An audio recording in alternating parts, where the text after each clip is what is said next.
Hola queridos oyentes, sean muy bienvenidos a un nuevo viaje a través del tiempo, donde el pasado susurra secretos eternos a nuestro corazón presente. Hoy vamos a sumergirnos en las tierras áridas y generosas del sertón pernambucano, donde el amor florece incluso entre las piedras más duras. Imaginen por un momento una viuda desesperada, 3 hijos que criar y un coronel de corazón aparentemente endurecido por la guerra y el dolor. Entre ellos, un matrimonio de conveniencia que se transformará en la más bella lección sobre cómo la ternura puede curar las heridas más profundas del alma. Esta es una historia que nos enseña que incluso en los momentos más difíciles, cuando todo parece perdido, existe una fuerza mayor que nos guía, sea el amor, la fe o simplemente el valor de creer que mañana puede ser diferente. Ahora cuéntenme, ¿de qué región de nuestro hermoso Brasil están viendo esto? Déjenlo en los comentarios. Me encanta conocer de dónde vienen nuestros corazones, que se conectan a través de estas historias. Y no se olviden, si esta narrativa los toca de la misma forma que me tocó a mí al escribirla, dejen su like y suscríbanse al canal para más historias que calientan el alma. Año 1883. São Sebastião do Cariri, agreste pernambucano. Septiembre pintaba de melancolía las tierras resecas del Açu das Pedras. El sol, implacable como un juez divino, castigaba la tierra roja donde Antônia Ferreira da Costa, Toninha para los íntimos, cosía un remiendo más en la única camisa del hijo menor. Sus dedos, callosos por la faena diaria, temblaban imperceptiblemente, no de miedo, sino de un agotamiento que iba más allá del cuerpo. Habían pasado 10 meses desde que Manuel partiera, llevado por el tifus en una noche de agosto, dejándola con 3 bocas que alimentar y una deuda que crecía como hierba mala después de la primera lluvia. La casa de tapia, con sus paredes encaladas por el tiempo y la pobreza, albergaba ahora 4 vidas que se equilibraban en la cuerda floja de la supervivencia. Francisco, chico para todos, a los 12 años, cargaba responsabilidades de hombre hecho. Sus ojos oscuros, heredados del padre, traían una seriedad que conmovía y asustaba.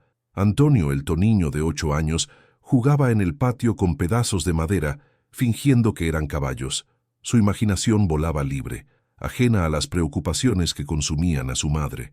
Era listo como una zarigüeya y tenía don con los animales, talento que el difunto padre tanto había admirado. María das Dores, la menor de 6 años, dibujaba con carbón en la pared descascarada. Sus manitas pequeñas creaban figuras que parecían danzar, santos, ángeles y rostros que decía ver en sueños. Toninha suspiraba al observar a la hija.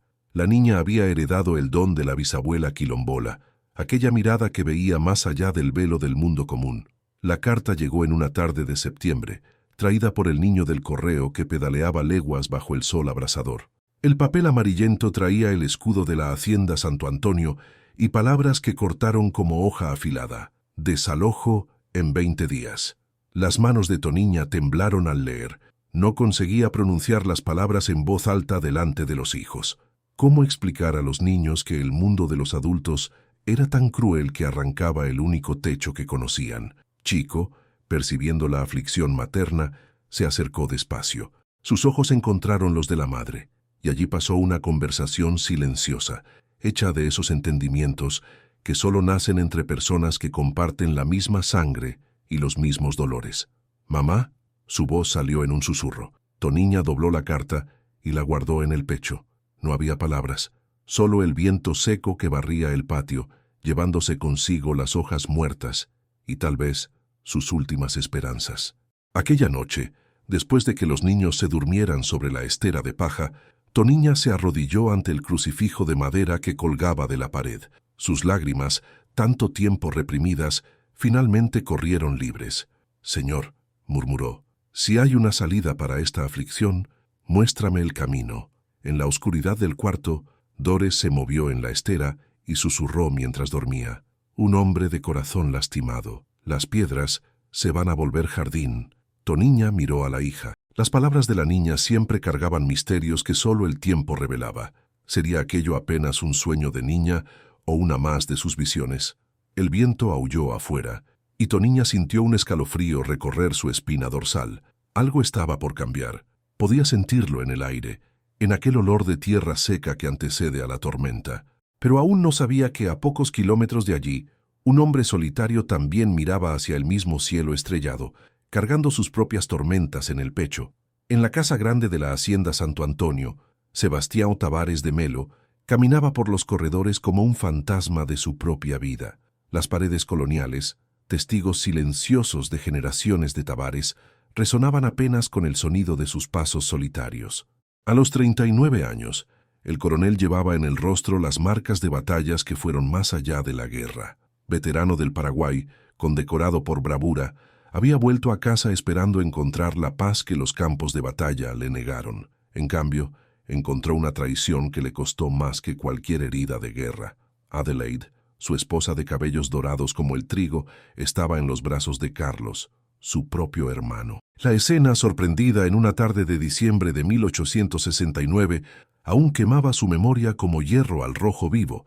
La pelea que siguió, el empujón, Carlos cayendo de forma extraña, golpeándose la cabeza en la esquina de la mesa de jacarandá. 14 años habían pasado, y Sebastião aún despertaba algunas noches oyendo el eco de aquel grito de Adelaide. ¡Asesino! Doña Eulalia, su madre, nunca le perdonó. Aunque Carlos hubiera muerto en accidente durante la pelea, ella culpaba al hijo mayor por la muerte del menor. «Mataste a mi niño dorado», fueron sus últimas palabras antes de mudarse a Recife, llevándose a Adelaide consigo. La hacienda, que antes servía de vida y risas, se volvió un lugar de silencios pesados. Sebastião había liberado a sus esclavos en 1881, 2 años antes de la obligación legal, ofreciéndoles trabajo remunerado. Algunos se quedaron por gratitud y lealtad, otros partieron en busca de nuevas vidas. Damião, exesclavo y ahora mayordomo de la casa, era uno de los pocos que se atrevía a dirigirle la palabra sin ser solicitado. Hombre de cabellos encanecidos y manos callosas, conocía los humores del patrón mejor que nadie. «Coronel», dijo Damião aquella mañana, entrando en el despacho donde Sebastião examinaba las cuentas de la propiedad. «Hay unas tierras de la Sude das Pedras que usted va a tener que tomar. La viuda de Manuel no pagó lo que debe». Sebastião alzó los ojos de los papeles. Manuel había sido uno de sus mejores vaqueros, hombre honrado y trabajador. Su muerte por tifus fue una pérdida sentida por todos en la hacienda. «¿La mujer tiene hijos?» «3, coronel, muchachos jóvenes y una niña pequeña». Sebastião volvió los ojos a los documentos. Los negocios eran negocios. Los sentimientos no podían interferir en las decisiones prácticas. Había aprendido esa lección de la forma más dolorosa posible. «Mande la carta de desalojo». «Ya mandada, coronel». «Pero...» Damião vaciló. «¿Pero qué? La gente anda diciendo que la niña pequeña tiene el don, que ve cosas, igual que su abuela que era de la quilombola allá del Alto da Boa Vista». Sebastião hizo un gesto impaciente. «Supersticiones. El sertón estaba lleno de ellas. Envíe la carta.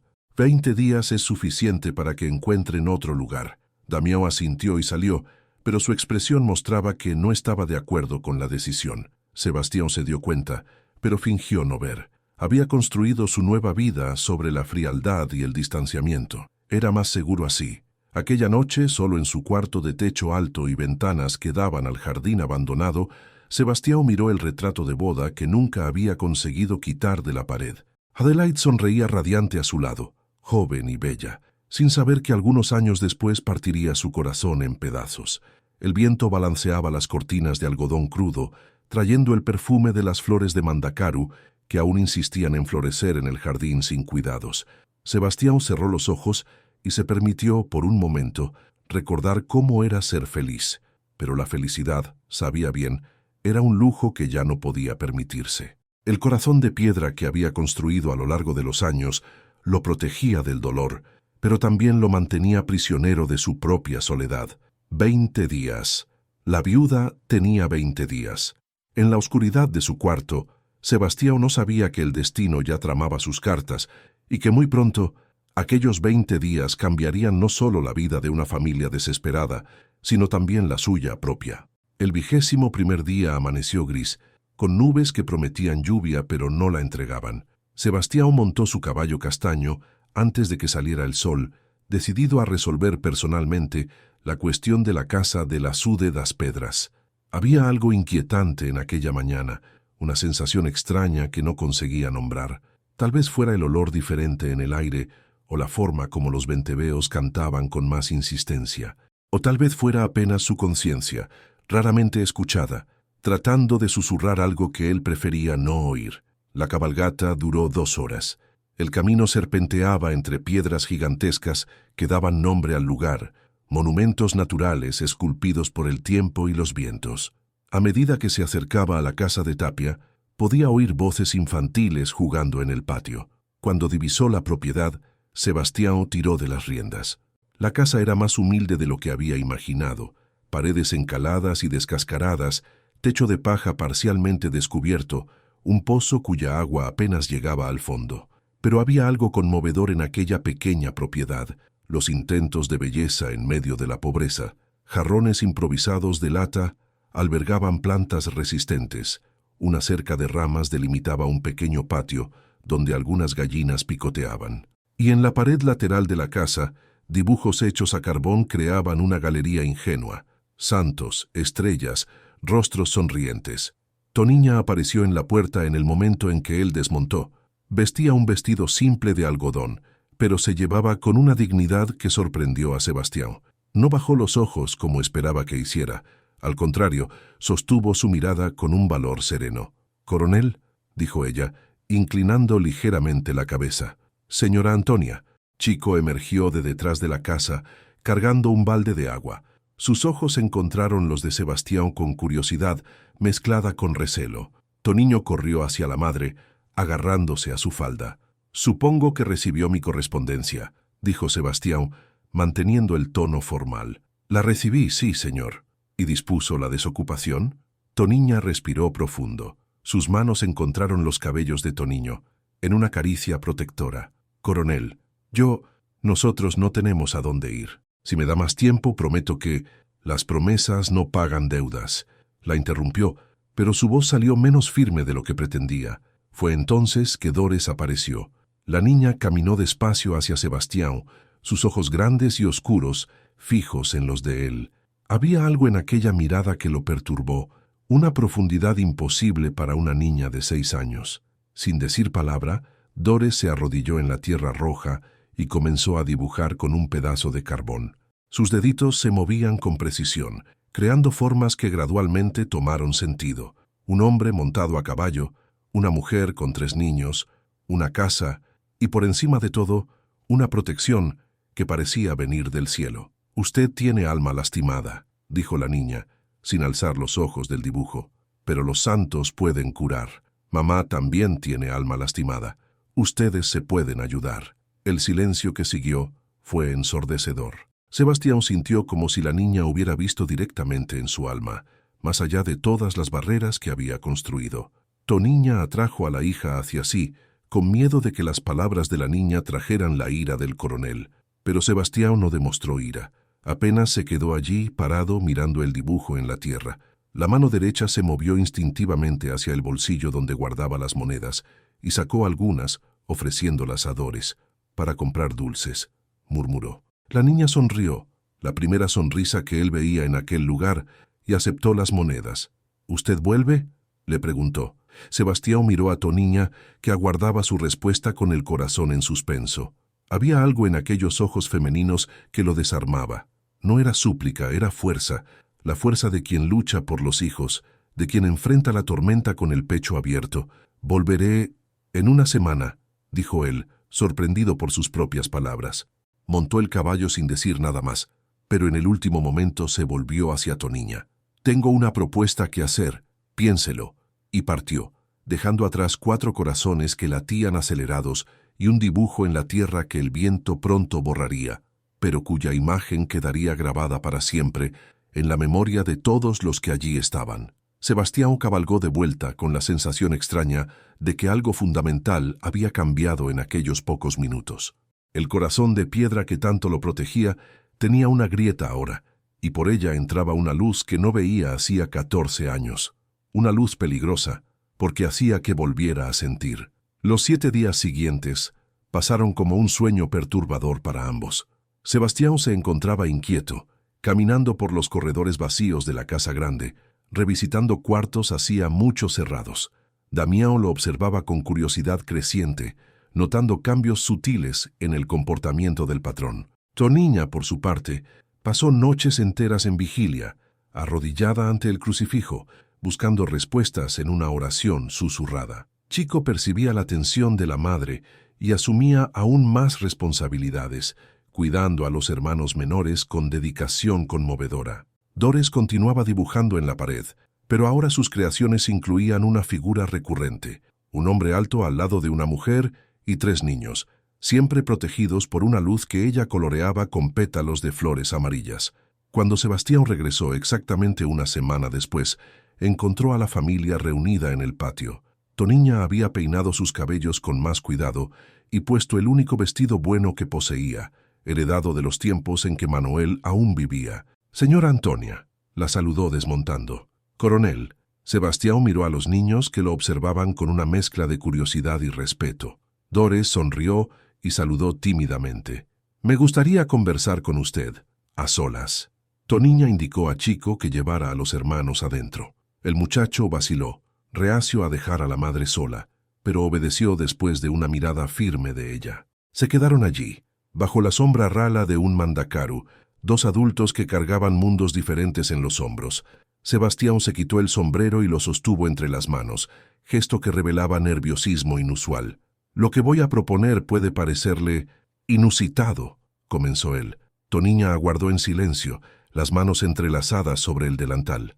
«Necesito una esposa. Por cuestiones sociales. La sociedad espera eso de un hombre en mi posición». Las palabras salieron más bruscas de lo que él pretendía.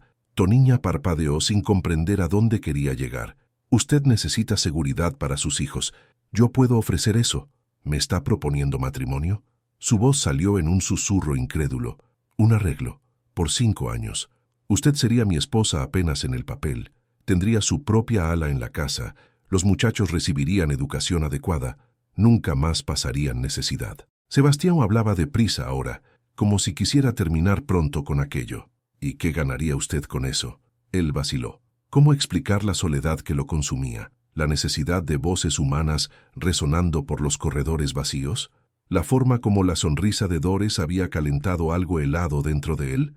Una esposa para las apariencias, alguien para administrar la casa. Toniña lo estudió con atención. Había más en aquella propuesta de lo que él revelaba. Podía sentirlo. Y había también, por debajo de la dureza aparente, una vulnerabilidad que él trataba de esconder. ¿Y después de los 5 años? Usted sería libre para seguir su vida, con una cantidad que garantizaría su sustento y el de los niños. El silencio se extendió entre ellos. Un venteveo cantó en la caatinga y el viento trajo el aroma de las primeras flores que comenzaban a brotar con la promesa de lluvia. «Necesito pensar», dijo ella, finalmente. «Por supuesto, tiene hasta mañana». La respuesta brusca hizo que ella lo encarara con firmeza. «Coronel, si voy a considerar ser su esposa, aunque sea apenas en el papel, merezco más respeto que eso. Daré mi respuesta cuando esté lista». Sebastián la miró sorprendido.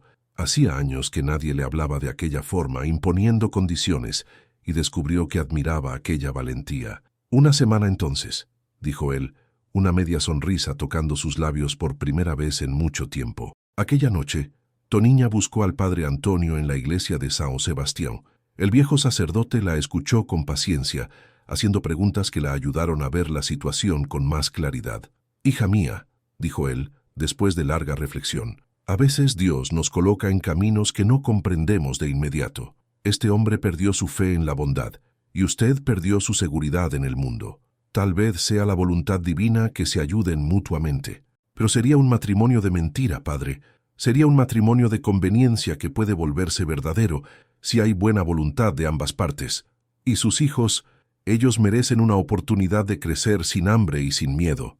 Toniña volvió a casa con el corazón más liviano. Aquella noche, antes de dormir, besó la frente de cada uno de los hijos y murmuró una oración de gratitud. Cuando Sebastián regresó la semana siguiente, ella lo esperaba en el patio, vestida con dignidad y determinación. «Acepto su propuesta, coronel, pero con una condición». «¿Cuál?». «Mis hijos serán tratados como hijos de la casa, no como agregados. Y quiero que prometa que si en algún momento cambia de idea, nos dará tiempo suficiente para reorganizarnos».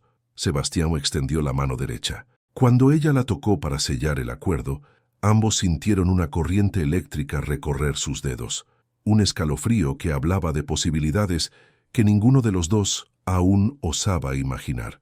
«Nos casaremos en 3 semanas», dijo él, en la iglesia de San Sebastián. Y así, sin saberlo, 2 corazones heridos acababan de dar el primer paso hacia su propia cura. Octubre llegó con las primeras lluvias dispersas, prometiendo el fin de la sequía. La noticia del casamiento inminente se esparció por la región como reguero de pólvora, provocando reacciones que variaban de la incredulidad al escándalo. En la casa grande de la hacienda Santo Antonio, Sebastián preparaba los cuartos del ala este para recibir a su nueva familia. Mandó reformar 3 dormitorios y compró muebles simples pero dignos en Caruaru. Damián supervisaba todo con una sonrisa discreta. Era la primera vez en años que veía al patrón preocuparse por la comodidad de otras personas. Rosa, la gobernanta, una mujer de mediana edad que servía a la familia hacía 2 décadas, se mostraba aprensiva con los cambios. Se había acostumbrado al silencio de la casa y temía que los niños trajeran demasiado ruido. Felizmina, la cocinera negra y alegre que había permanecido después de la liberación, por otro lado, se emocionaba con la perspectiva de cocinar para una familia nuevamente. «Hace tanto tiempo que esta casa no oye risa de niño», comentó ella con Damián mientras preparaban la cena. «Tal vez eso sea bueno para el coronel». En el Azú de das Pedras, Toniña preparaba a los hijos para la mudanza con cuidado y paciencia. Chico, el mayor, se mostraba preocupado con la situación. «Mamá, ¿y si no le gustamos? ¿Y si cambia de idea? Entonces encontraremos otro camino, hijo mío. Pero por ahora, debemos tener fe de que esto es lo mejor para nuestra familia». Toniño, emocionado con la idea de vivir en una hacienda grande, hacía 1000 preguntas sobre caballos y ganado. Dores, por su parte, continuaba dibujando, pero ahora sus creaciones mostraban una casa grande con muchas ventanas y personas sonriendo. 3 días antes del casamiento, doña Eulalia llegó inesperadamente de Recife. El carruaje se detuvo frente a la iglesia de San Sebastián en una mañana de martes, causando alboroto entre los habitantes del pueblo. La madre de Sebastián descendió del vehículo envuelta en tejidos oscuros, el rostro marcado por la amargura de los años. A los 62 años, aún mantenía la postura altiva de la aristocracia rural, pero sus ojos cargaban una tristeza profunda. El padre Antonio la recibió con cortesía, aunque sabía de las tensiones familiares. Doña Eulalia fue directa al punto. «Vine a impedir este casamiento absurdo». Sebastián enloqueció completamente. «Doña Eulalia, su hijo es un hombre adulto y libre para hacer sus elecciones». «¿Libre?». Ella rió con amargura. «Él nunca fue libre del remordimiento y ahora quiere casarse con una campesina. Esto es degradación de la familia Tavares de Melo». El padre suspiró. Conocía bien a aquella familia y sus tragedias. «El amor no conoce clases sociales, señora, y este casamiento puede traer paz para 2 almas heridas». «¿Amor?». Doña Eulalia escupió la palabra. «Él mató a mi Carlos por amor, y ahora quiere repetir la tragedia». «Carlos murió en accidente, señora. Todos sabemos eso». Pero doña Eulalia ya no escuchaba. Salió de la iglesia decidida a confrontar al hijo. El encuentro entre madre e hijo aconteció en la casa grande aquella misma tarde. Sebastián la recibió en el despacho, manteniendo la compostura a pesar de la sorpresa. «Madre, Sebastián, vine a terminar con esta locura». «¿Qué locura?». «Este casamiento ridículo, con esa mujer del pueblo». Los ojos de Sebastián se endurecieron. Durante años había aceptado las acusaciones maternas en silencio, cargando la culpa como una cruz. Pero ahora, por primera vez, se sintió en el derecho de defender sus elecciones.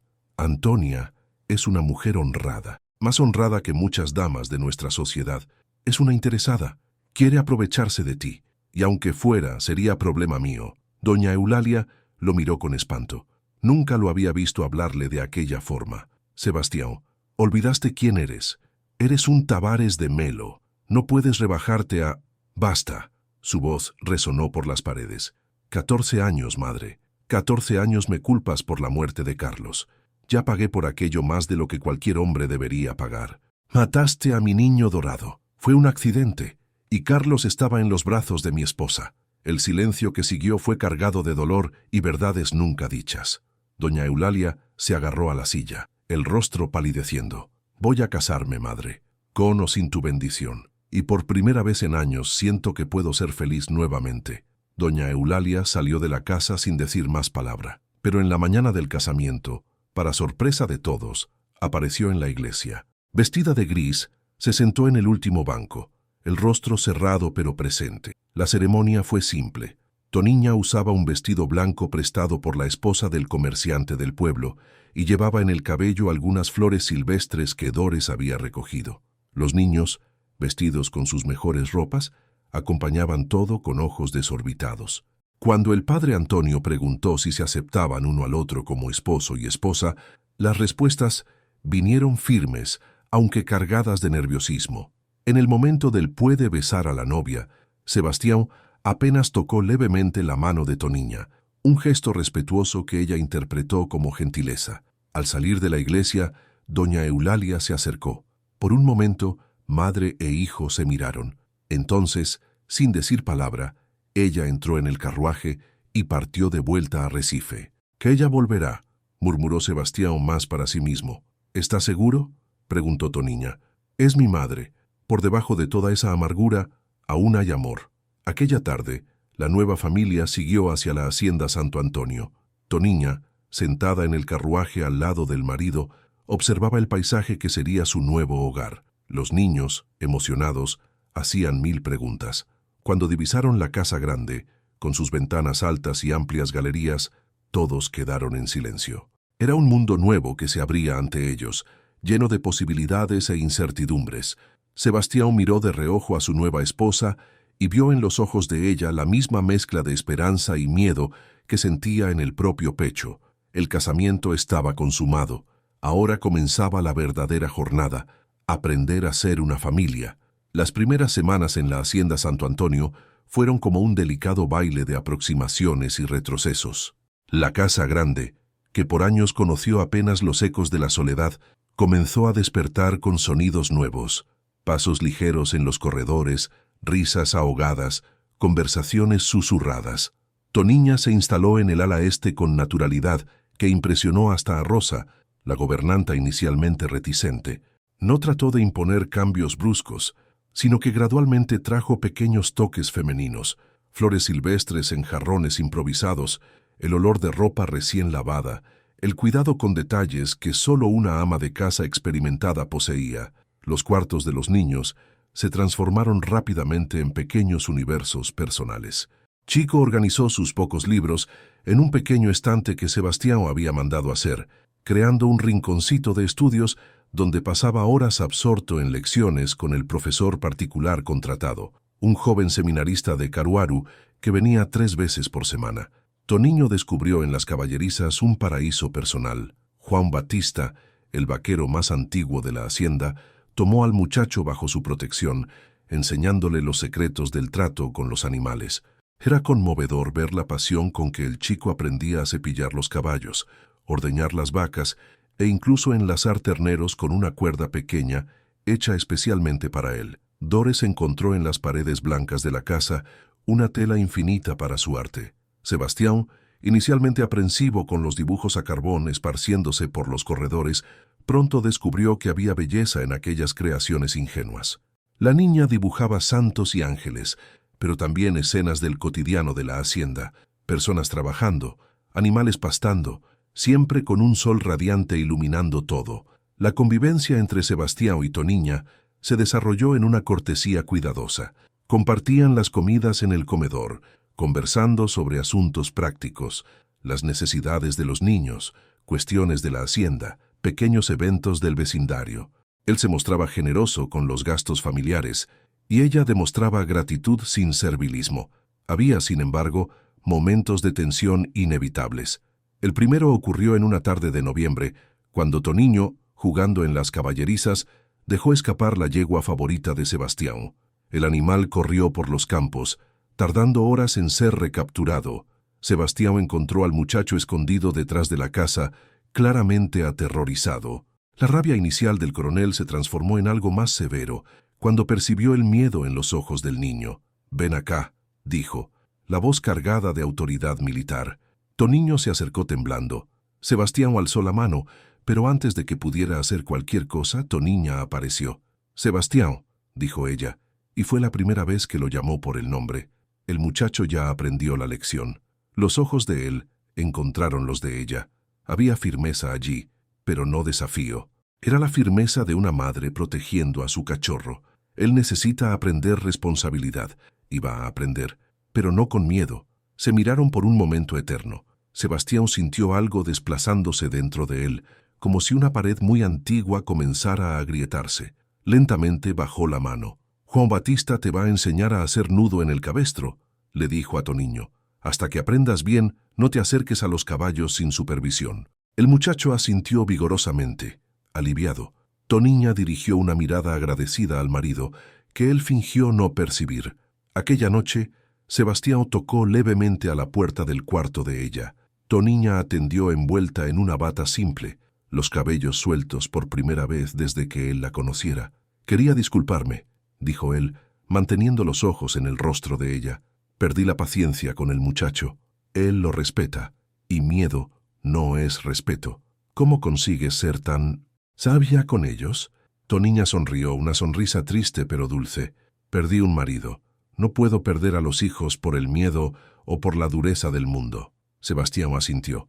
Había tanto que no comprendía sobre aquella mujer, tanto que le gustaría preguntar, pero las palabras no venían fácilmente para un hombre que había pasado años conversando apenas con caballos y ganado. «Buenas noches, Antonia».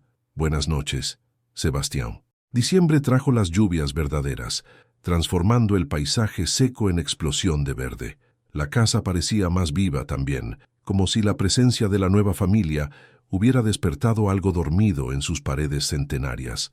Una mañana, Sebastián encontró a Dores en el jardín abandonado del fondo, plantando semillas que había guardado de los dibujos de flores. La niña trabajaba con concentración total, las manitas sucias de tierra. «¿Qué estás haciendo, pequeña?» «Plantando felicidad», respondió ella sin alzar los ojos. «Mamá dijo que toda casa necesita flores, y usted necesita colores en la vida». La simplicidad de la respuesta tocó algo profundo en Sebastián. Se arrodilló al lado de la niña y por primera vez en años puso las manos en la tierra con propósito de crear, no apenas de administrar. «¿Me enseñas?», preguntó. Dores sonrió radiante y comenzó a explicar sobre semillas y cuidados con plantas, como si fuera la cosa más natural del mundo que un coronel veterano de guerra aprendiera jardinería con una niña de 6 años. Toniña, observando desde la ventana de la cocina, sintió el corazón calentarse. Tal vez aquel matrimonio de conveniencia pudiera volverse algo más.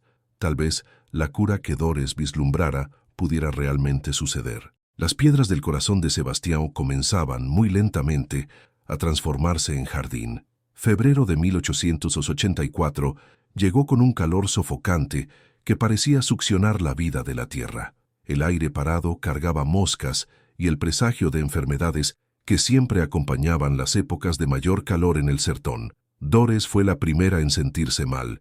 Comenzó con una irritación extraña, una impaciencia inusual para una niña normalmente tan serena.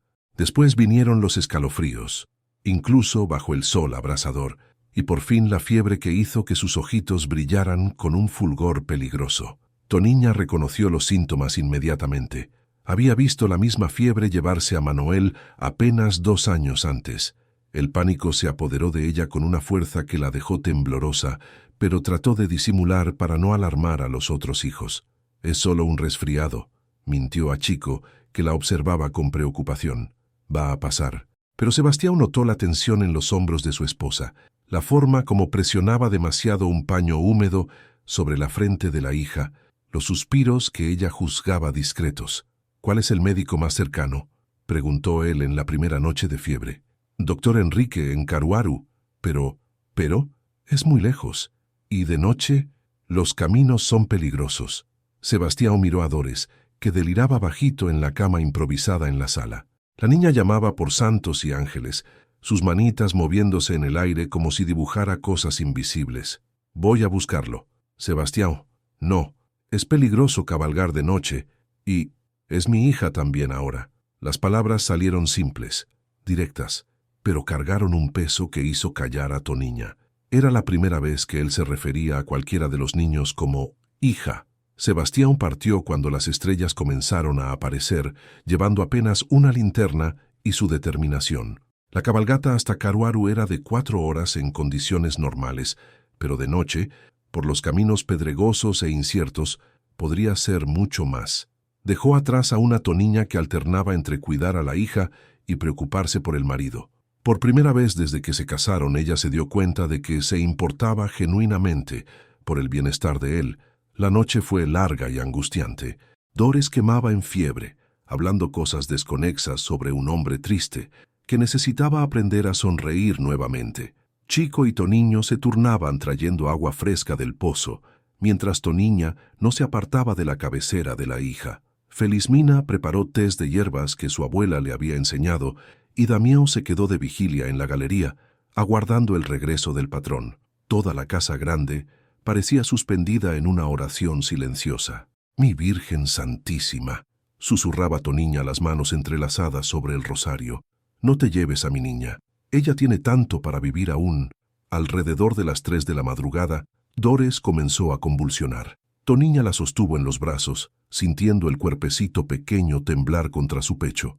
Las lágrimas, tanto tiempo reprimidas, finalmente corrieron libres. Fue en ese momento que oyó el galope de caballos acercándose. Sebastián había llegado con el doctor Enrique, un hombre de mediana edad y barbas grisáceas que examinó a la niña con cuidado profesional. «Fiebre palúdica», diagnosticó, «pero llegamos a tiempo». Las horas que siguieron fueron una alternancia entre esperanza y desesperación. El médico administró quinina y aplicó compresas frías, mientras Sebastián y Toniña mantenían vigilia lado a lado. Fue durante esa vigilia que las barreras finalmente cayeron entre ellos. En el silencio pesado de la madrugada, con apenas el ruido de la respiración laboriosa de Dores llenando el ambiente, Sebastián comenzó a hablar. «Yo tenía un hermano», dijo, la voz baja. «Carlos, 2 años menor, cabellos dorados como trigo. Mi madre lo adoraba». Toniña no dijo nada, apenas sostuvo la mano de la hija y escuchó. «Cuando volví de la guerra, encontré a mi esposa, con él, en sus brazos». El dolor en la voz de Sebastián era palpable. «Peleé con Carlos. No era mi intención lastimarlo, pero él cayó. Se golpeó la cabeza con la mesa de jacarandá. Murió al instante. ¿Y su esposa? Me llamó asesino. Mi madre también. Todos pensaron que lo maté por celos». Toniña se volvió para mirarlo. A la luz de la linterna, el rostro de Sebastián parecía más joven, más vulnerable. «¿Y usted? ¿Qué piensa?» «Pienso que tal vez quería matarlo en aquel momento, y eso me hace culpable de la misma forma». «No», dijo ella con firmeza. «Querer y hacer son cosas diferentes. Usted es un hombre bueno, Sebastián. Lo veo en la forma como trata a mis hijos, en la forma como corrió toda la noche para buscar un médico». Él la miró sorprendido. Hacía tanto tiempo que nadie lo llamaba buen hombre. «¿Por qué aceptó mi propuesta?», le preguntó. «La verdadera razón». Toniña vaciló, después sonrió tristemente. «Porque vi en sus ojos la misma soledad que sentía en los míos, y pensé, tal vez podamos curarnos uno al otro». La fiebre de Dores se quebró al amanecer. La niña abrió los ojos, aún débiles pero lúcidos, y sonrió al ver a los padres a su lado.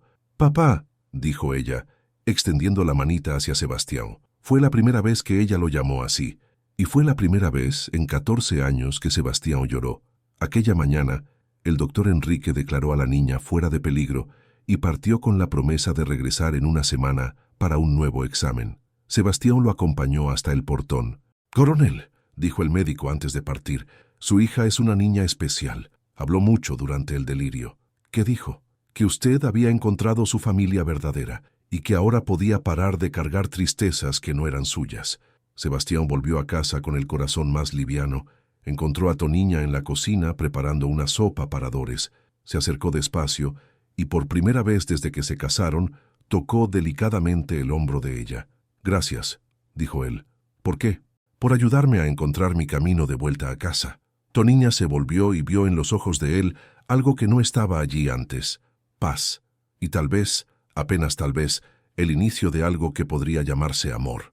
Dores se recuperó completamente en 2 semanas, y cuando volvió a dibujar en las paredes, sus creaciones mostraban una familia unida bajo un sol radiante, donde todas las personas sonreían. La cura que ella había profetizado estaba, finalmente, comenzando a suceder. Mayo trajo señales preocupantes.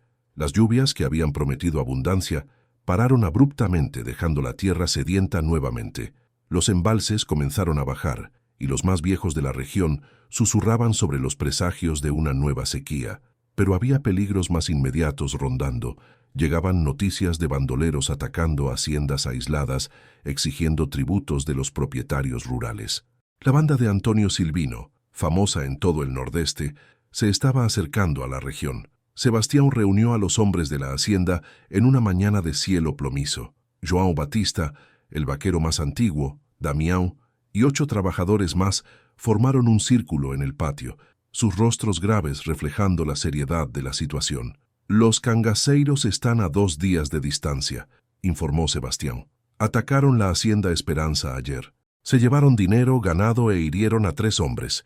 Un murmullo preocupado recorrió el grupo. Toniño, que jugaba cerca de las caballerizas, paró para escuchar, sus 8 años de edad no impidiendo que comprendiera la gravedad del momento. «¿Qué vamos a hacer, coronel?», preguntó João Batista. «Defender lo que es nuestro. Pero primero, vamos a proteger a nuestras familias». Sebastián miró hacia la casa grande, donde sabía que Toniña cuidaba de las actividades domésticas, mientras Dores dibujaba bajo la sombra de la galería. La idea de cualquier mal acercándose a ellas hacía hervir su sangre. Aquella tarde, un hombre a caballo se acercó a la hacienda. Venía solo, pero traía la arrogancia típica de quien se sabe protegido por una banda armada. Era flaco, de bigotes largos y mirada cruel, vistiendo un sombrero de cuero adornado con monedas de plata. «Soy mensajero de Antonio Silvino», anunció sin desmontar. «Vine a cobrar el tributo». Sebastián salió de la casa con porte militar, el revólver discretamente acomodado en la cartuchera. Detrás de él, Damião y 2 otros hombres se posicionaron estratégicamente. «No pago tributo a bandolero», dijo Sebastián, la voz calmada pero firme. El mensajero rió con desdén. «Coronel, usted no entendió. No es pedido, es cobranza. 100.000 reis y 10 cabezas de ganado. ¿O si no qué? El capitán viene personalmente a buscar. Y cuando él viene no es solo dinero lo que se lleva».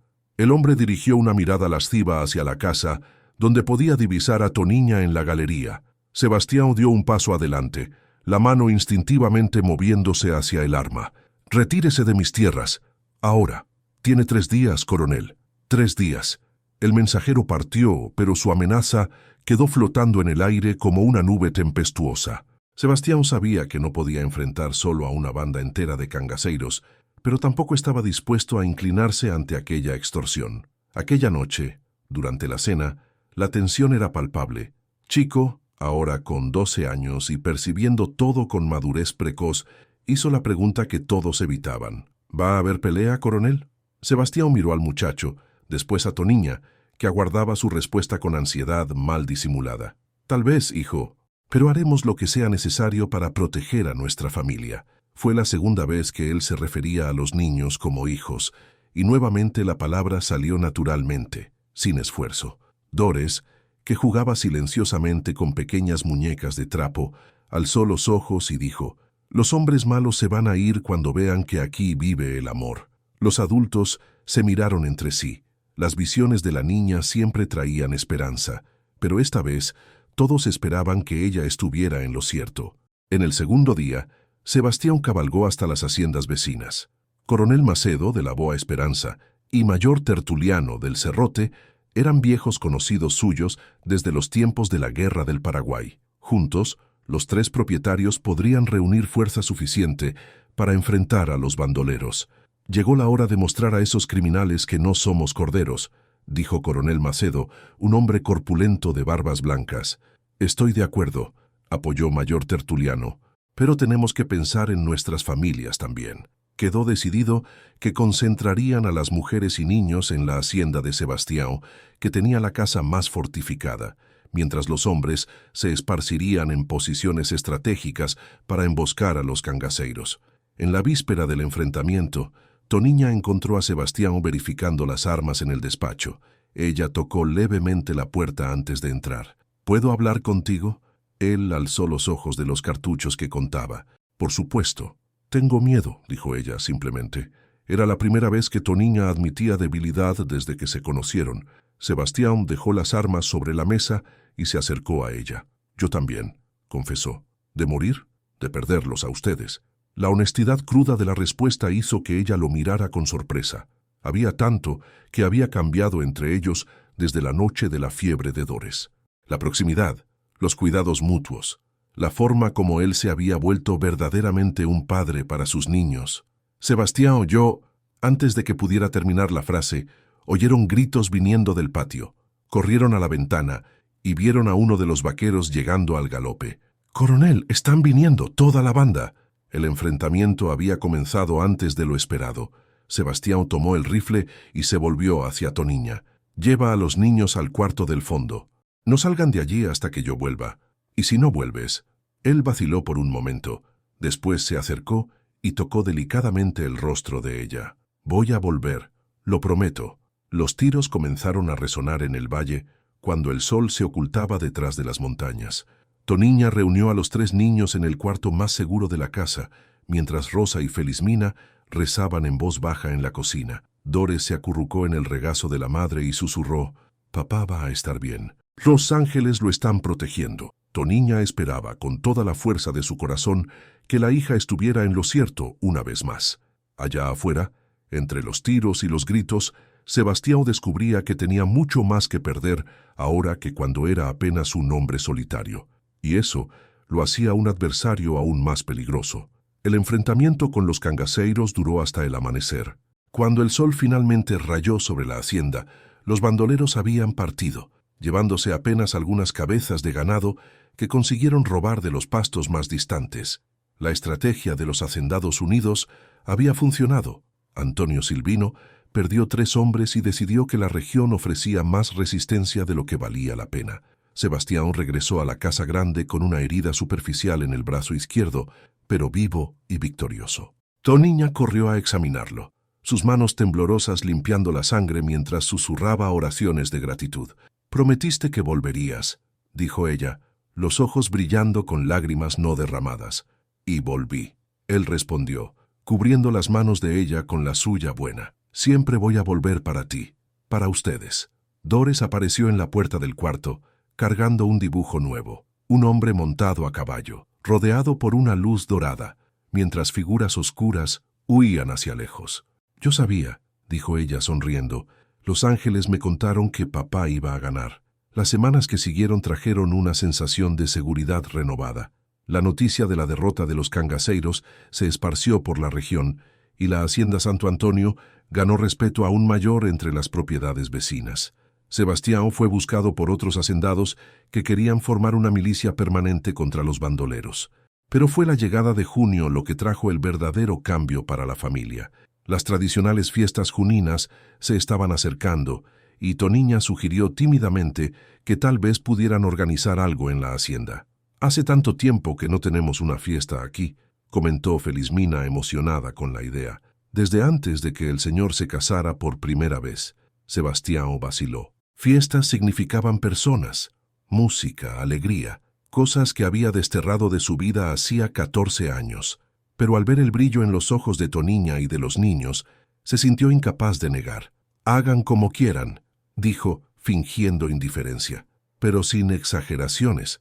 Toniña sonrió sabiendo que aquel permiso representaba mucho más de lo que él admitía. Los preparativos comenzaron inmediatamente.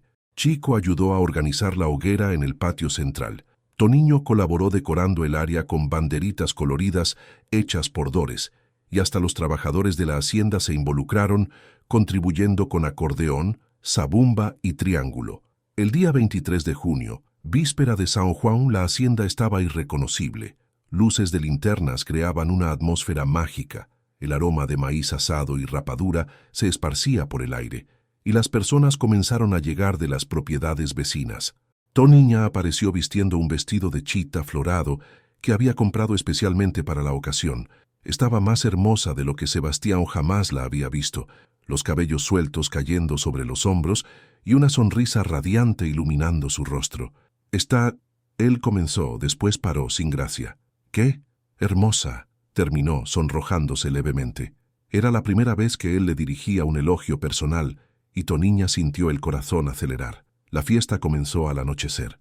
El acordeón de Juan Batista, descubierto para ser un excelente músico, animaba a las cuadrillas. Chico danzaba torpemente con una de las hijas del coronel Macedo, mientras Toniño corría entre los adultos robando dulces.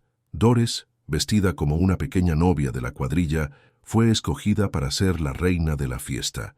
Su alegría era contagiosa, y ella insistía para que todos vieran sus dibujos más recientes, ahora pegados en las paredes de la galería como una galería improvisada. «¡Papá!», ella gritó corriendo hasta Sebastián. «¡Tienes que bailar con mamá! Yo no bailo, pequeña, pero es fiesta. Todo el mundo tiene que bailar».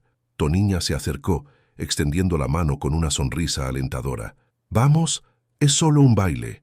Sebastián miró alrededor. Todos los invitados los observaban con expectativa. Él podía negarse y decepcionar a la hija, o podía intentar. Aceptó la mano de Toniña, y ella lo condujo al centro del patio, donde otras 4 parejas se posicionaban para la cuadrilla. La música comenzó, y las parejas iniciaron los movimientos tradicionales. Al principio, Sebastián estaba tenso, preocupado por no pisar los pies de la esposa o hacer movimientos equivocados. Pero gradualmente, guiado por la paciencia y las sonrisas alentadoras de Toniña, comenzó a relajarse. Había algo mágico en aquella danza. Cada vuelta, cada movimiento que los acercaba y los alejaba, parecía remover una capa de las barreras que aún existían entre ellos. Los ojos de ambos se encontraban con frecuencia creciente, y a cada mirada algo se encendía. Cuando llegó el momento del balancé, en que las parejas quedan frente a frente, balanceándose al ritmo de la música, Sebastián y Toniña se perdieron completamente uno en la mirada del otro. El mundo alrededor, la música, las personas, las risas, pareció desaparecer. «Antonia», él susurró. «Sebastián». La música terminó, pero ellos permanecieron allí, aún tomados de las manos, como si despertaran de un sueño. Los aplausos de los invitados los trajeron de vuelta a la realidad, y ambos se sonrojaron, sonriendo tímidamente. El resto de la fiesta pasó como una mancha feliz. Sebastián descubrió que le gustaba estar rodeado de personas alegres, que la risa de los niños calentaba algo helado en su pecho hacía mucho tiempo. Y Toniña se dio cuenta de que miraba al marido con ojos completamente nuevos. Alrededor de la medianoche, cuando partieron los últimos invitados, la familia se reunió alrededor de la hoguera que aún crepitaba.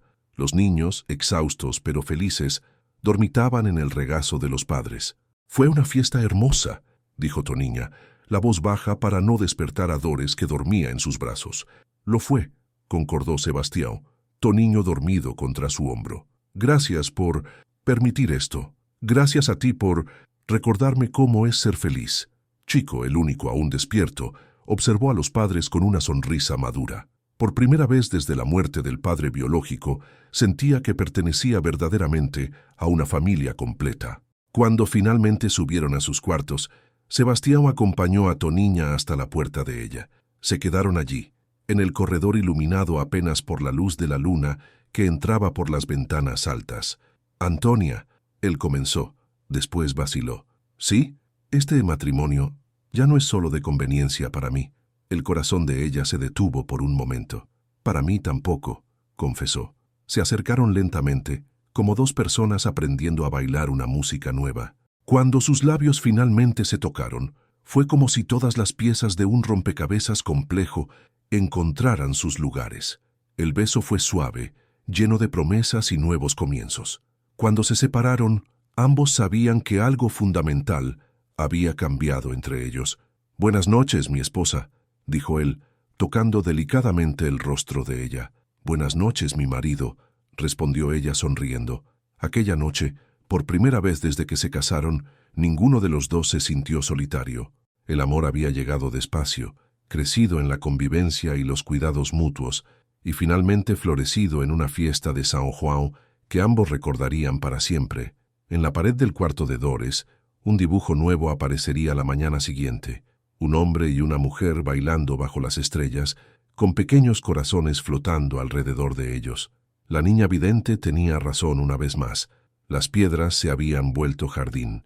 El otoño de 1884 llegó trayendo cambios sutiles pero profundos en la hacienda Santo Antonio. Lo que había comenzado como un matrimonio de conveniencia se había transformado en una unión verdadera, sellada no solo por los votos de la iglesia, sino por el afecto genuino que creció entre Sebastião y Toninha a lo largo de los meses de convivencia. Diciembre trajo un descubrimiento que llenó la casa grande de expectativa. Toninha estaba esperando un bebé. La noticia fue recibida primero por Dores, que una mañana anunció calmadamente durante el café: «Mamá tiene un bebé en la barriga. Va a nacer cuando el maíz esté maduro». Toninha casi se atragantó con el café, mirando espantada a la hija. «¿Cómo sabes eso, niña?» «La abuela Quilombola me lo contó en el sueño. Dijo que va a ser un niño fuerte, igual que papá». Sebastião paró de cortar el pan y miró a la esposa, una pregunta muda en los ojos. Toninha asintió tímidamente, confirmando lo que la intuición de la hija había revelado. La sonrisa que iluminó el rostro de Sebastião fue como el amanecer después de una larga noche. Él se levantó, caminó hasta Toninha y la besó delicadamente en la frente. Después se arrodilló y besó su vientre aún sin señales del embarazo. «Nuestro hijo», murmuró maravillado. Chico y Toniño explotaron en exclamaciones de alegría. La perspectiva de tener un hermanito los emocionaba, y Dores sonreía satisfecha por haber sido la primera en saber el secreto. Las semanas siguientes fueron de preparativos y cuidados redoblados. Sebastião se mostraba extremadamente protector con Toninha, insistiendo en que descansara más y delegara las tareas pesadas a Rosa y Felizmina. La casa grande, que por tanto tiempo conoció apenas silencios, ahora hervía con los preparativos para el nuevo miembro de la familia. En enero de 1885 llegó una noticia inesperada de Recife. Adelaide, la primera esposa de Sebastião, estaba muy enferma. Doña Eulalia escribió una carta breve, informando que la antigua nuera estaba desahuciada por los médicos y pedía ver a Sebastião una última vez. Sebastião leyó la carta en silencio, su rostro cerrándose en las líneas duras que Toninha no veía hacía meses. Ella se acercó, posando la mano sobre el hombro de él. «Tienes que ir», dijo, simplemente. «No quiero dejarte, principalmente ahora. Ella fue tu esposa, merece tu despedida». La generosidad de Toninha lo sorprendió. No había celos o resentimiento en su voz, apenas comprensión. ¿Y si vuelvo diferente?» «No vas a volver diferente. Vas a volver en paz». Sebastião partió para Recife al día siguiente, prometiendo volver en una semana. El viaje fue largo y doloroso, cada kilómetro acercándolo a un pasado que había tratado de olvidar. Encontró a Adelaide en una casa pequeña del barrio de Boa Vista, consumida por una tuberculosis que la había dejado irreconocible. Los cabellos dorados estaban encanecidos, el rostro estaba acabado, pero los ojos aún mantenían la belleza que un día lo había encantado. «Sebastião», ella susurró cuando él entró al cuarto. «Adelaide». Se miraron en silencio por un largo momento. Había tanto que decir, tantas heridas que sanar. «Necesito pedirte perdón», dijo ella, la voz débil. «¿Por qué?» «Por todo. Por Carlos, por culparte, por no haber sido la esposa que merecías». Adelaide contó entonces la verdad que había guardado por 15 años. Carlos la había seducido con promesas de llevarla a vivir a Europa, explotando su juventud y su insatisfacción con la vida en el interior. La relación duraba meses cuando Sebastião los descubrió. «Estaba asustada», confesó. «Cuando Carlos murió, pensé que tú me ibas a matar también. Por eso grité esas cosas horribles». «¿Y mi madre?» Doña Eulalia solo quería proteger la memoria de Carlos. Ella nunca supo la verdad sobre nosotros. Sebastião permaneció al lado de la exesposa hasta el final, que llegó 3 días después. Adelaide murió susurrando pedidos de perdón, y él finalmente consiguió perdonar, tanto a ella como a sí mismo.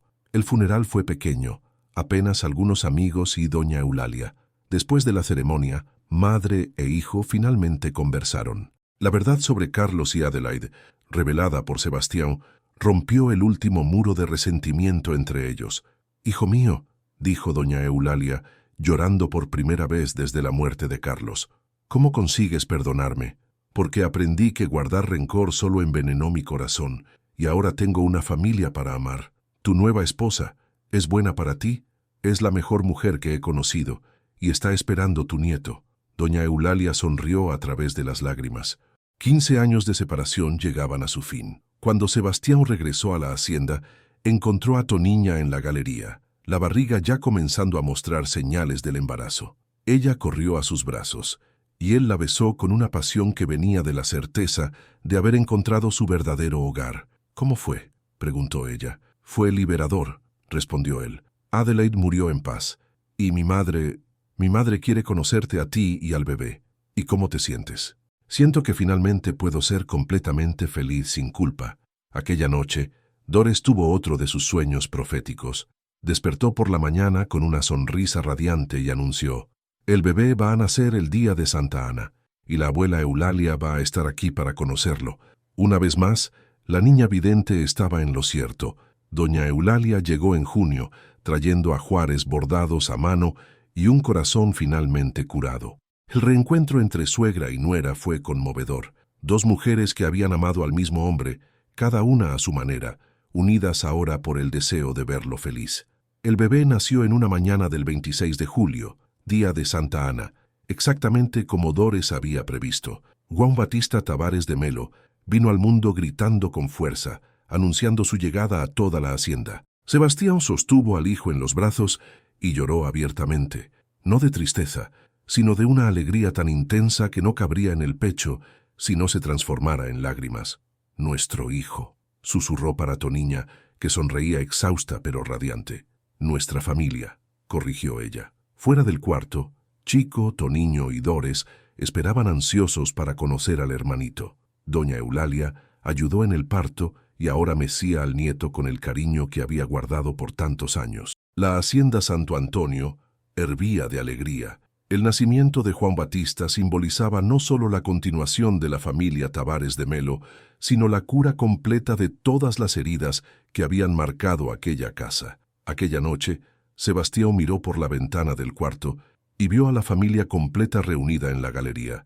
Chico leía para Toniño, Doris dibujaba uno más de sus santos sonrientes, y Toniña amamantaba al bebé bajo la mirada cariñosa de doña Eulalia. Había encontrado todo lo que siempre buscó sin saber: un hogar verdadero, amor incondicional, y la paz que viene de un corazón finalmente en armonía consigo mismo. Las piedras se habían transformado en jardín, exactamente como Doris había profetizado el primer día en que se conocieron. El verano de 1885 fue generoso con la hacienda Santo Antonio. Las lluvias llegaron en la medida correcta, los pastos reverdecieron y la casa grande nunca conoció tanta alegría. Juan Batista crecía fuerte y saludable, llenando los corredores con sus balbuceos y sonrisas que derretían cualquier corazón. Doña Eulalia había decidido quedarse por más tiempo, encantada con el nieto y descubriendo en Toniña una hija que nunca tuvo. Las dos mujeres compartían los cuidados del bebé y de la casa con una armonía que sorprendía a todos, especialmente a Sebastián, que las observaba con gratitud silenciosa. «Nunca pensé que vería a mi madre sonriendo nuevamente», comentó él con Toniña en una tarde en que observaban a doña Eulalia jugando con Juan Batista en el jardín que Doris había plantado. «El amor cura todo», respondió Toniña, acomodándose mejor en los brazos del marido, «hasta las heridas más antiguas». Agosto trajo los preparativos para el bautizo de Juan Batista. Sebastián quería una ceremonia grandiosa, digna del primer hijo oficial de los Tavares de Melo, pero Toniña sugirió algo más simple y comunitario. «Que sea una fiesta para toda la región», propuso ella, «para mostrar que nuestra familia está abierta a todos». La idea agradó a Sebastián, que vio en ella una oportunidad de consolidar los lazos de amistad y respeto que había construido con los vecinos durante el episodio de los cangaceiros. El padre Antonio fue invitado para celebrar la ceremonia en la capilla de la propia hacienda, una pequeña construcción colonial que había sido reformada especialmente para la ocasión. Los padrinos escogidos fueron Coronel Macedo y su esposa doña Alcira, viejos amigos que habían apoyado a Sebastián en los momentos más difíciles. Doris participó activamente en los preparativos, creando dibujos especiales para decorar la capilla.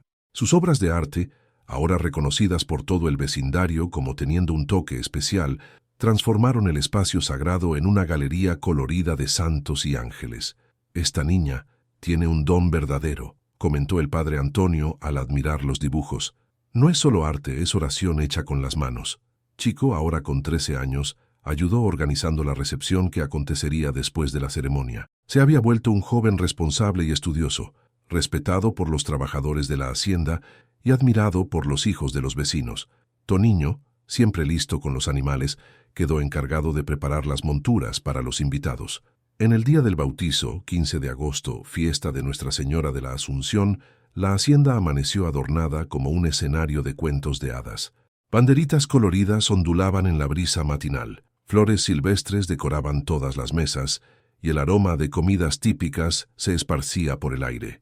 Los invitados comenzaron a llegar temprano. Familias enteras venían de las haciendas vecinas, comerciantes del pueblo de São Sebastião do Cariri, excombatientes que habían servido con Sebastião en la Guerra del Paraguay, e incluso algunos de los antiguos esclavos de la hacienda, ahora trabajadores libres, que hacían cuestión de prestigiar el evento. Madre Benedita, la partera quilombola que había asistido al nacimiento de João Batista, llegó trayendo un regalo especial, un amuleto de protección hecho con hierbas sagradas y oraciones antiguas.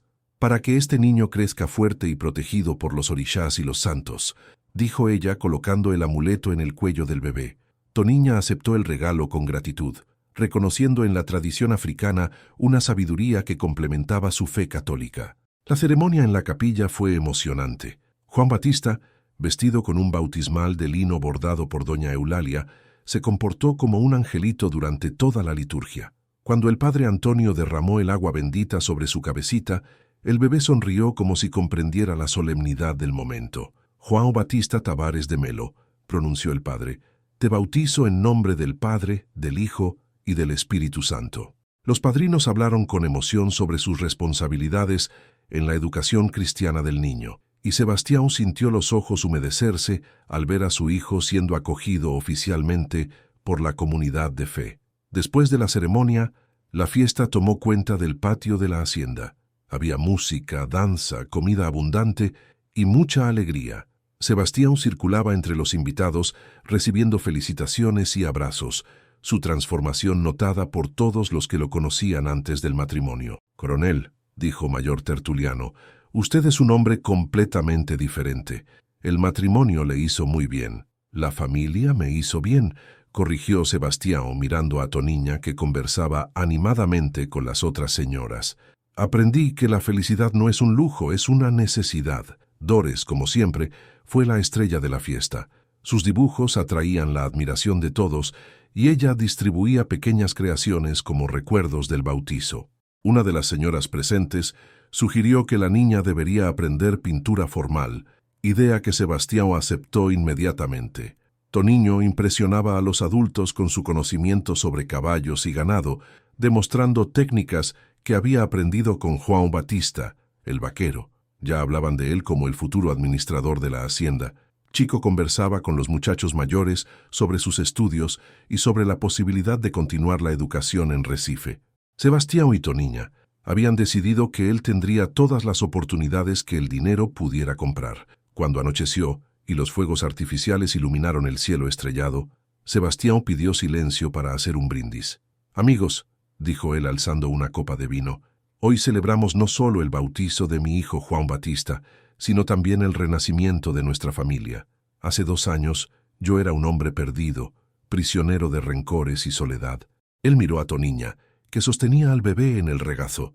«Esta mujer extraordinaria y estos niños maravillosos me enseñaron que el amor es la única fuerza capaz de curar cualquier herida, de construir puentes sobre cualquier abismo, de transformar piedras en jardines». Los aplausos resonaron por la hacienda y muchos invitados tenían lágrimas en los ojos. «Que este niño crezca en una familia unida, en una comunidad próspera y en un mundo más justo y fraterno», continuó Sebastião.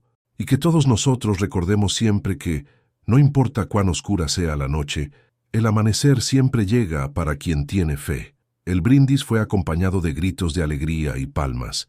La fiesta continuó hasta altas horas, con música, historias y confraternización. Cuando finalmente se recogieron, la familia se reunió en el cuarto de Sebastião y Toniña.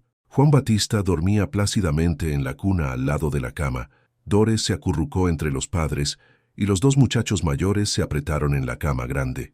«Gracias», susurró Sebastião, besando la cabeza de cada uno de los hijos. ¿Por qué?, preguntó Toniña.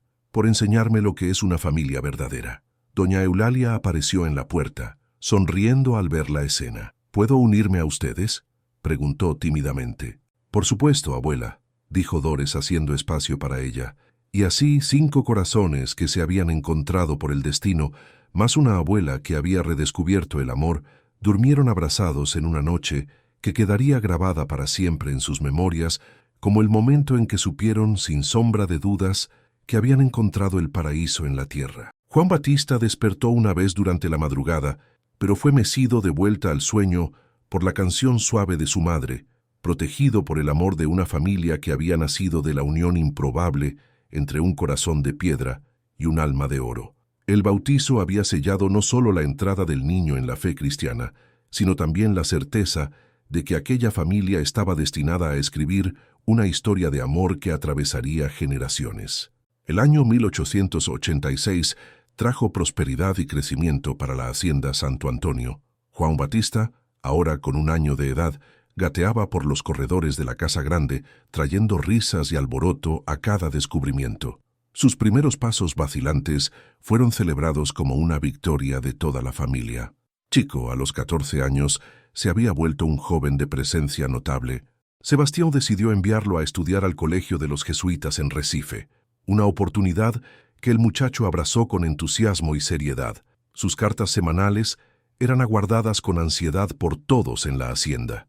Toniño se consolidaba como el futuro vaquero de la familia. A los 10 años, ya sabía montar como un hombre hecho y demostraba instinto natural para lidiar con el ganado. Juan Batista, el vaquero, se había vuelto su mentor y segundo padre, enseñándole todos los secretos de la profesión. Dores, a los 8 años, se revelaba una artista extraordinaria.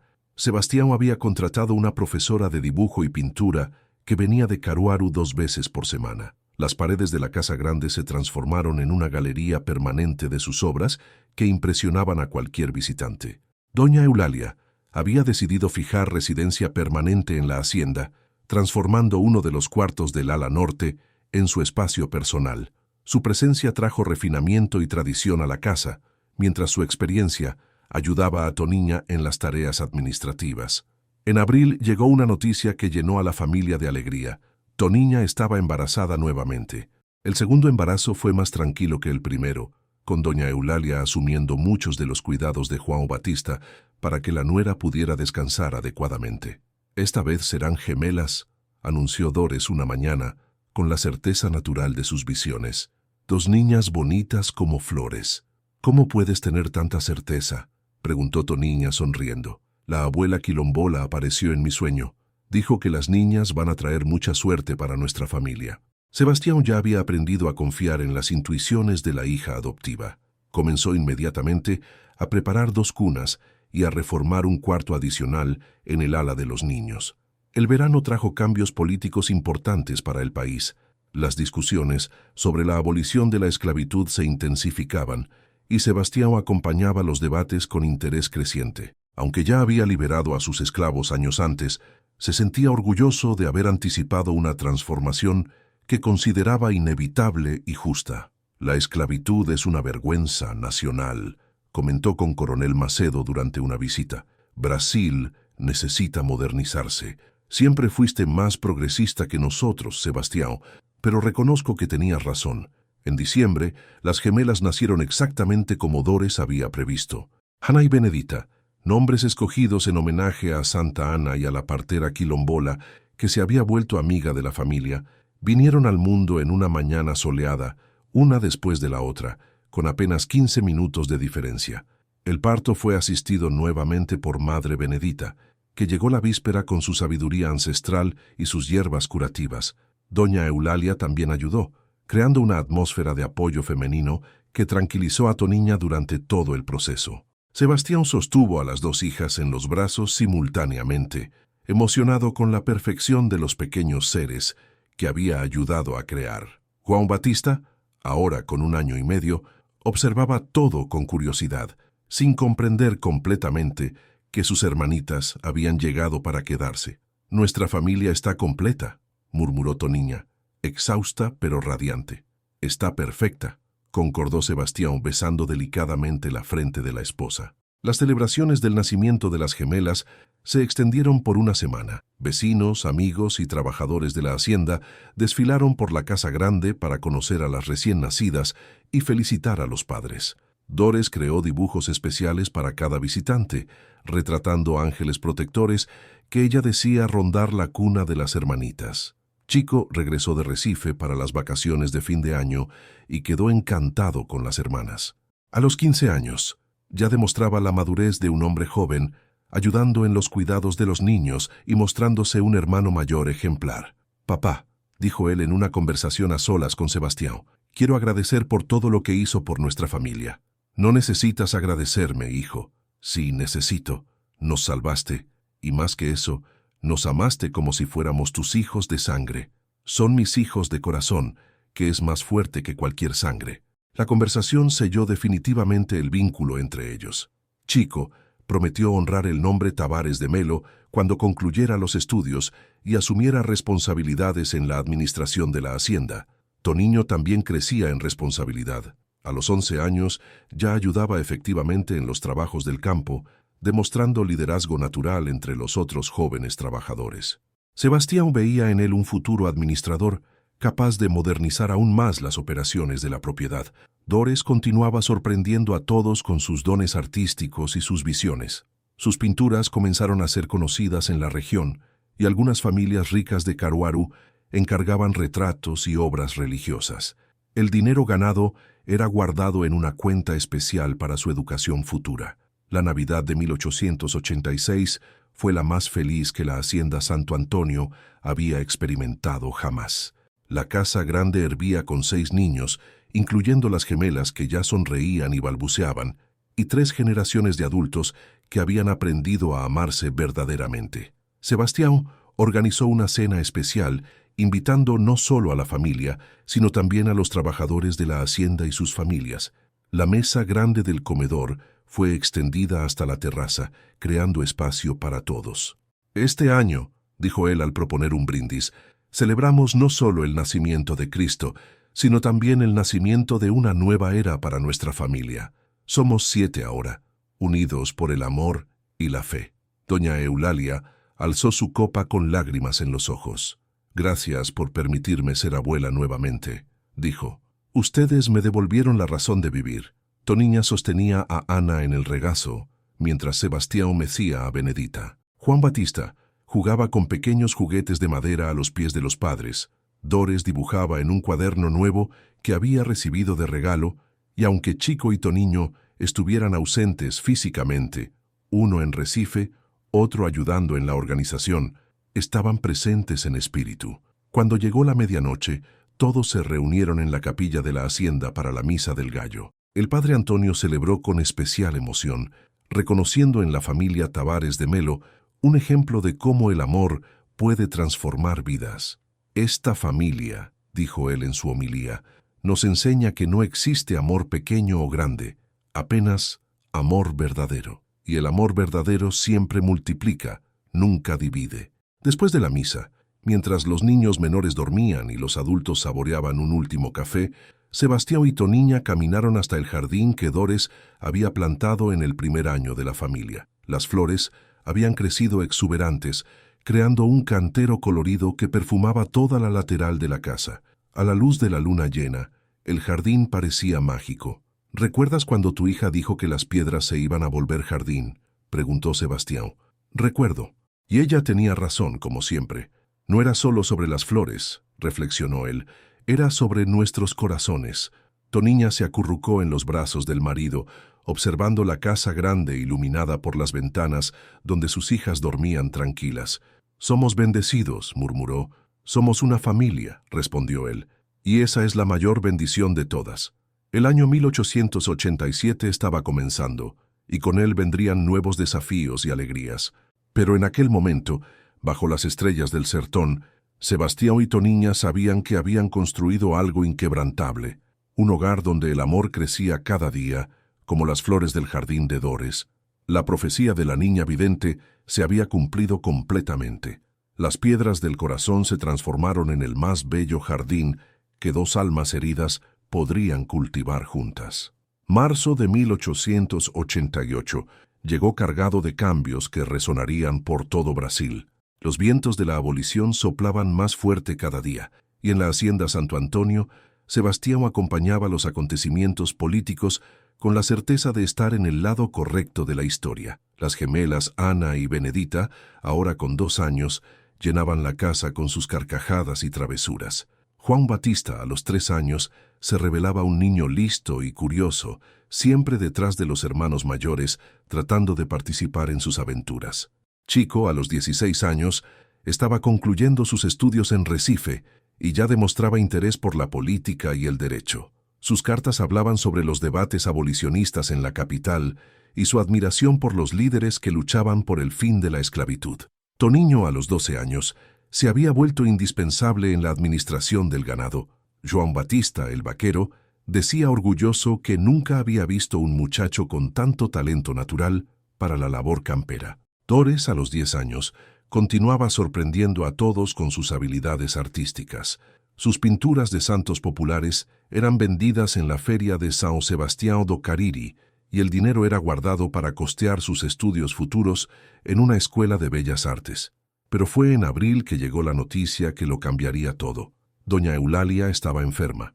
Comenzó con una tos persistente que todos atribuyeron a un resfriado común, pero pronto se reveló algo más serio. El médico llamado de Caruaru fue categórico: neumonía. A los 68 años, la constitución de doña Eulalia ya no era la misma, y la enfermedad avanzaba rápidamente. Sebastião pasó días enteros al lado de la madre, en una vigilia silenciosa que lo remitía a los cuidados que ella había tenido con él durante su infancia. Toniña organizó la casa para que todos pudieran turnarse en los cuidados, manteniendo a los niños cerca para que pudieran despedirse de la abuela. «Sebastião», dijo doña Eulalia en una tarde en que la fiebre había cedido temporalmente, «necesito hablar contigo». «¿Qué pasa, madre? Quiero pedirte perdón por todos estos años perdidos, por toda la amargura que puse entre nosotros. Madre, eso ya está perdonado hace mucho tiempo. Lo sé, pero necesito decirlo. Y necesito decir también cuánto me enorgullezco del hombre en que te convertiste. Esta familia que construiste es la mayor prueba de tu bondad». Sebastião sostuvo la mano de la madre, sintiendo cuán frágil y fría estaba. «Cuida bien de ellos», susurró ella, «y deja que ellos cuiden bien de ti. Eso es lo que hace una familia verdadera». Doña Eulalia falleció en una mañana de mayo, mientras dormía tranquilamente.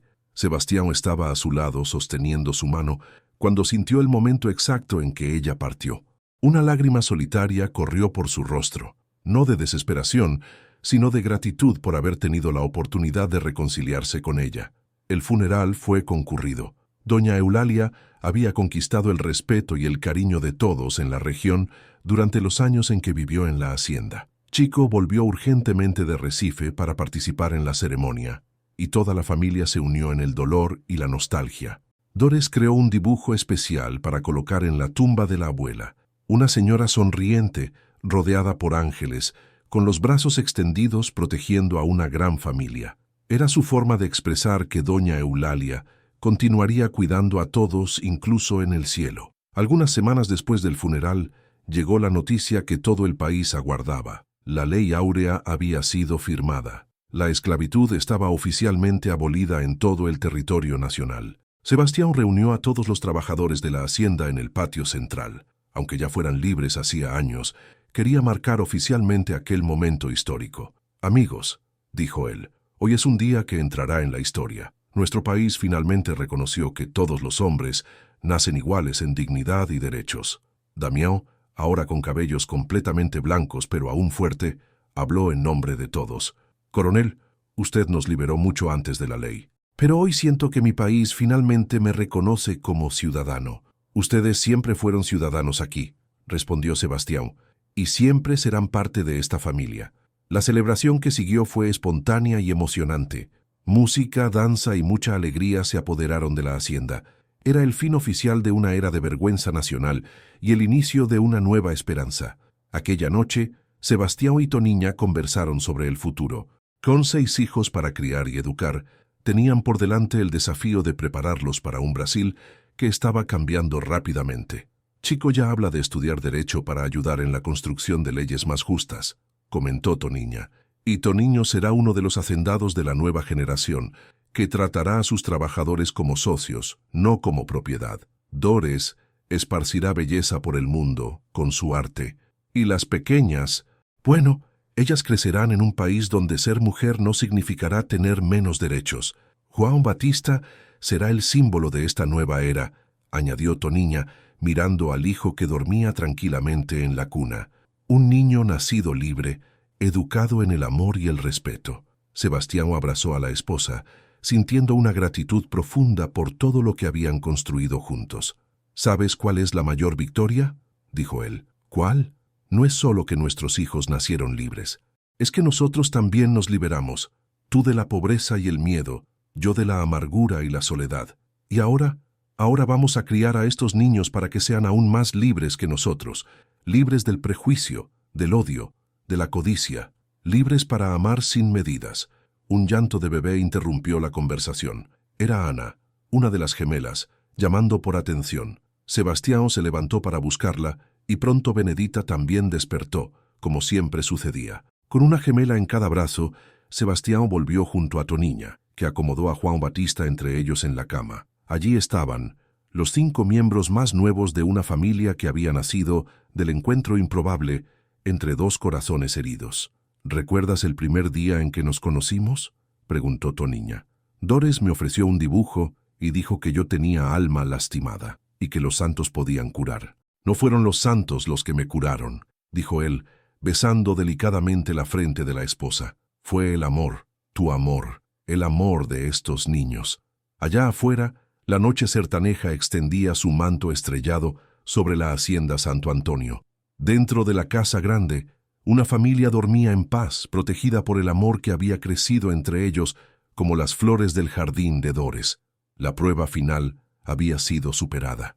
La muerte de doña Eulalia, en vez de separar, había unido aún más los corazones, y el fin de la esclavitud simbolizaba no solo la libertad del país, sino la libertad completa que todos en aquella casa habían conquistado, la libertad de amar sin miedo, de soñar sin límites, de construir un futuro basado en la esperanza. Las piedras se habían transformado definitivamente en jardín, y era un jardín que florecería por generaciones. Diciembre de 1890, 2 años y medio después de la abolición. El amanecer dorado se esparcía sobre la hacienda Santo Antonio como una bendición divina. Sebastián, ahora con 46 años, caminaba lentamente por el jardín que Dores había plantado 7 años antes, observando cómo las flores se habían multiplicado y esparcido por toda la lateral de la casa grande. Los cambios habían sido profundos y maravillosos. Chico, a los 18 años, se había graduado en Derecho y regresado a la hacienda con ideas modernas sobre agricultura y relaciones laborales. Toniño, a los 14 años, se había vuelto el brazo derecho de Sebastián en la administración del ganado, demostrando una madurez impresionante. Dores, a los 12 años, ya era conocida en toda la región como una artista prodigio. Sus pinturas de santos populares eran encargadas hasta desde Recife y había comenzado a dar clases de dibujo para los niños del pueblo. El cuarto, que había sido transformado en atelier, hervía constantemente con su creatividad. Las gemelas Ana y Benedita, a los 4 años, eran la alegría de la casa. Espirituosas e inteligentes, ya mostraban personalidades distintas. Ana era más introspectiva y le gustaban los libros, mientras Benedita era aventurera y adoraba jugar con los animales de la hacienda. Juan Batista, a los 5 años, se revelaba una mezcla perfecta de los padres. Tenía la determinación de Sebastián y la sensibilidad de Toniña, además de demostrar señales precoces de liderazgo natural. Los trabajadores de la hacienda ya bromeaban que sería él el futuro coronel de la propiedad. Toniña, a los 33 años, había florecido completamente. La mujer que un día vivió en la pobreza y la desesperación se había transformado en una matriarca respetada, cuya opinión era buscada por otras familias de la región en cuestiones que iban desde la educación de los hijos hasta la administración doméstica. La hacienda prosperaba como nunca. Los métodos modernos introducidos por Chico, combinados con la experiencia práctica de Sebastián y Toniño, habían triplicado la productividad. Más importante aún, todos los trabajadores recibían salarios justos, tenían casas decentes y sus hijos frecuentaban la escuela que Sebastián había construido en la propiedad. En aquella mañana especial de diciembre, la familia se reunía para una ocasión única, la inauguración oficial de la escuela rural Doña Eulalia Tavares de Melo, la primera institución educacional de la región abierta a todos los niños, independientemente de color o condición social. El padre Antonio llegó temprano para bendecir el edificio nuevo, una construcción simple, pero bien planeada, con 3 salones de clase, una biblioteca pequeña pero bien organizada y un patio donde los niños podrían jugar. Dores había decorado las paredes con murales coloridos que contaban la historia de la región. «Sebastián», dijo el padre, «tu madre estaría orgullosa de ver su nombre en una escuela que representa todo en lo que ella creía: educación, dignidad y amor al prójimo». «Eso era lo que ella quería», respondió Sebastián emocionado, «que nuestra familia fuera un ejemplo de cómo las personas pueden cambiar para mejor». Los invitados comenzaron a llegar alrededor de las 10 horas. Familias enteras venían de las haciendas vecinas, comerciantes del pueblo, autoridades de São Sebastião do Cariri e incluso el nuevo alcalde de Caruaru. Era un día de fiesta para toda la comunidad. Chico, elegante en su traje de lino blanco, hizo el discurso inaugural. Su oratoria impresionaba a todos, mostrando la educación refinada que había recibido, pero sin perder la simplicidad y la conexión con las raíces sertanejas. «Esta escuela», dijo él, «representa más que educación, representa esperanza, esperanza de que las próximas generaciones sean más instruidas, más justas y más prósperas que las anteriores». Hizo una pausa, mirando a Sebastián y Toniña. «Mis padres me enseñaron que la verdadera riqueza no está en lo que acumulamos, sino en lo que plantamos. Hoy plantamos semillas de conocimiento que florecerán por generaciones». Toniño, aunque más joven, también habló brevemente sobre la importancia de combinar educación formal con conocimiento práctico. Sus palabras simples pero profundas tocaron especialmente a los padres de los niños que frecuentarían la escuela. Dores presentó los murales que había creado, explicando cada escena con una elocuencia que sorprendía para sus 12 años. Sus obras contaban la historia de la región desde los tiempos de los primeros colonizadores hasta la abolición de la esclavitud, siempre enfatizando temas de esperanza y superación. Después de las ceremonias oficiales, hubo una gran fiesta en el patio de la hacienda. Música, comida abundante y mucha alegría celebraron no solo la escuela, sino todo lo que aquella familia había construido junta. Juan Batista, vestido con una ropita especial para la ocasión, corría entre los adultos distribuyendo sonrisas y saludos. Las gemelas, con vestidos iguales pero de colores diferentes, jugaban con otros niños, mostrando la misma facilidad para hacer amigos que caracterizaba a toda la familia. Al final de la tarde, cuando partieron los últimos invitados, la familia se reunió en la galería de la casa grande. El sol se ocultaba en el horizonte, pintando el cielo de tonos dorados y rosados que se reflejaban en las ventanas de la escuela nueva. «¿Sabes qué es lo que más me emociona?», dijo Toniña observando el edificio escolar. «¿Qué?», preguntó Sebastián. «Es ver cómo todo comenzó con un dibujo de Dores en la tierra. Ella dijo que las piedras se iban a volver jardín y ahora... Mira esto». Sebastián siguió la mirada de la esposa. Además del jardín literal que florecía al lado de la casa, estaba el jardín metafórico que habían cultivado, una familia unida, una comunidad próspera, una escuela que educaría a cientos de niños trabajadores tratados con dignidad y un amor que había crecido y se había multiplicado más allá de cualquier sueño. «Dores», la llamó.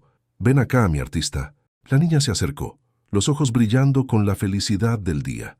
«¿Aún te acuerdas del primer dibujo que me diste?», preguntó Sebastián. «Me acuerdo, sí, papá. Era nuestra familia protegida por los santos. Y dijiste que yo tenía alma lastimada, pero que se iba a sanar. ¿Y sanó, no sanó?». Ella sonrió. «Usted está muy feliz ahora. Estoy más que feliz. Estoy en paz». Sebastián abrazó a la hija. Después extendió los brazos para incluir a toda la familia en el abrazo. Allí estaban todos. Chico, el futuro abogado y líder, Toniño, el administrador nato, Dores, la artista visionaria, Juan Batista, el heredero del nombre y las tradiciones, Ana y Benedita, las pequeñas que representaban el futuro sin limitaciones. ¿Saben cuál es la mayor lección que aprendí?, dijo Sebastián. ¿Cuál, papá?, preguntaron los niños casi a coro. Que el amor no divide, multiplica. Cuando comencé a amarlos, no me quedé con menos amor para dar. Me quedé con más amor para compartir con el mundo entero. Toniña besó el rostro del marido, recordando la primera vez que se vieron, cuando ella era una viuda desesperada y él un hombre endurecido por el dolor. ¿Y ahora qué vamos a hacer?, preguntó ella. Ahora vamos a continuar plantando, respondió él. Plantando amor, plantando esperanza, plantando sueños, para que nuestros hijos tengan un mundo aún mejor que el nuestro. La noche caía sobre la hacienda Santo Antonio, pero no era una noche de final, era una noche de continuidad, de promesas cumplidas y de nuevos comienzos siempre posibles. Dores miró las estrellas que comenzaban a aparecer en el cielo oscuro y susurró: «Gracias, abuela Quilombola, gracias por contarme en los sueños que todo iba a salir bien». En el silencio de la noche sertaneja, casi se podía oír una respuesta llevada por el viento. «El amor siempre sale bien, niña, siempre». Sebastián y Toniña se quedaron en la galería después de que los niños se recogieron, observando la escuela nueva y el jardín, iluminados por la luna llena. 7 años habían pasado desde aquella tarde en que se conocieron, y la jornada había sido más maravillosa de lo que cualquiera de ellos podría haber imaginado. «Sebastián», dijo Toniña, «¿crees que las personas pueden realmente cambiar?» «Creo que las personas pueden curarse», respondió él. «Y cuando se curan, encuentran quienes siempre fueron en el fondo del corazón. ¿Y quién fuiste siempre tú? Un hombre capaz de amar.